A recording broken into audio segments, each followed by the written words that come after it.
নেহেৰু জ্যোতি সংঘৰ উদ্যোগত ৩১ সংখ্যক ৰঙালী বিহু উদযাপন দৰঙৰ নামখলাত নেহেৰু জ্যোতি সংঘৰ উদ্যোগত দুদিনা বৰ্ণিত কাৰ্যসূচীৰে অসমীয়াৰ আয়ুস ৰঙালী বিহু উদযাপনৰ সামৰণি পৰে পুৱাৰে পৰা বিভিন্ন কাৰ্যসূচীৰ লগতে আবেলি সৰু আৰু বৰ বিহুৱতী প্ৰতিযোগিতা অনুষ্ঠিত হয় সন্ধিয়া বিহুতলীত বন্তি প্ৰজ্বলন কৰে সমাজকৰ্মী বিশিষ্ট ব্যৱসায়িক ফণীধৰ বৰুৱাই দৰং জিলা পৰিষদৰ প্ৰাক্তন সদস্য হেমন্ত কুমাৰ ডেকাই বিহু মঞ্চ উদ্বোধন কৰাৰ পিছতে দলীয় বিহু আৰু জনগোষ্ঠীয় কৃষ্টি প্ৰদৰ্শন কৰা হয় মুকলি বিহু মঞ্চখন প্ৰথমতে বন্তি প্ৰজ্বলন হৈছে এটা আমি ঈশ্বৰক প্ৰাৰ্থনা জনাইছোঁ আৰু ইয়াৰ পৰাই আমি এটা ৰাইজক আমি এটি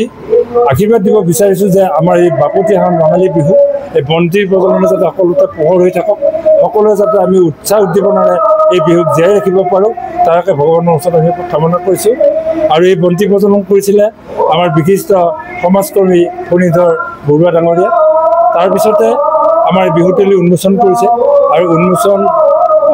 কৰিবলৈ আমি আমন্ত্ৰণ জনাইছিলোঁ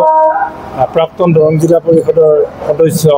মাননীয় হেমন্ত কুমাৰ ডেকা ডাঙৰীয়াদেৱক তেখেতে সময়মতে আহি আমাৰ মাজত উপস্থিত থাকি বিহু মঞ্চ উদ্বোধন কৰিছে আমাক কৃতাৰ্থ কৰিছে তেখেতক আমি ধন্যবাদ জনাইছোঁ আৰু এতিয়া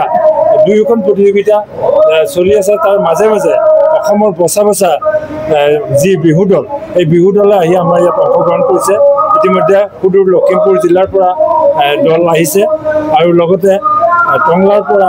গুৱাহাটীৰ পৰা মঙলদৈ চিপাঝাৰ এনেধৰণৰ গোটেইখিনি বিহু দলে দুখন জিলাৰ বিহু দলে আহি ইয়াত বিহু মাৰিছে মানুহ উদুলি মুদুলি হৈ আছে সকলোৱে আহি ইয়াত সহযোগিতা আগবঢ়াইছে স্বতঃস্ফূৰ্তভাৱে সকলোৱে ইয়াত সহযোগিতা কৰাৰ বাবে আমি সংঘৰ তৰফৰ পৰা নেহেৰু জ্যোতি সংঘৰ প্ৰমুখ কৰ্মীয়ে আমি তেখেত সকলোলৈ আমি ধন্যবাদ জ্ঞাপন কৰিছোঁ যিসকল আমাৰ মাজত আহি বিশিষ্ট অতিথি আহিছে তেখেতসকলক আমাক উৎসাহ উদ্দীপনা আগবঢ়াৰ বাবে তেখেতসকললৈ আমি